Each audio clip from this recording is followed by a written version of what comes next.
نحمده ونصلي على رسوله الكريم اما بعد فاعوذ بالله من الشیطان الرجیم بسم اللہ الرحمن الرحیم۔ نرینہ اولاد کے لیے بہت ہی پرتاثیر اور بابرکت وظیفہ آپ کی خدمت میں پیش کر رہا ہوں۔ جو بہن بھائی اولاد کی عظیم نعمت سے محروم ہو ان کے لیے یہ قرآنی دعا انتہائی پرتاثیر ہے۔ آپ یہ بات ذہن میں یاد رکھیں کہ اولاد دینا نہ دینا اللہ کے اختیار میں ہے۔ قرآن مجید میں کئی انبیاء کی دعائیں مذکور ہے، ان میں سے ایک دعا حضرت زکریا علیہ السلام کی بھی بیان کی گئی ہے۔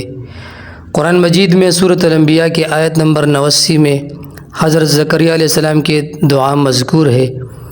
جب حضرت زکریا علیہ السلام نے اپنے پروردگار کو پکارا کہ اے پروردگار مجھے اکیلا نہ چھوڑ دو، تو سب سے بہتر وارث ہے، تو یہ دعا نرینہ اولاد کے لیے انتہائی پرتاثیر اور بابرکت دعا ہے۔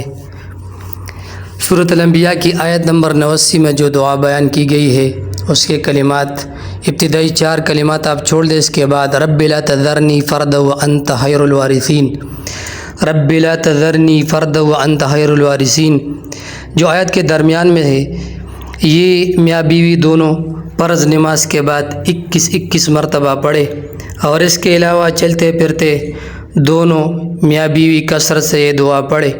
انشاءاللہ العزیز اس دعا کی برکت سے اللہ تعالیٰ اولاد کی عظیم نعمت عطا کرے گا۔ مزید ویڈیوز کے لیے میرے چینل کو ضرور سبسکرائب کریں اور ویڈیو کو آگے ثواب کی نیت سے شیئر کریں۔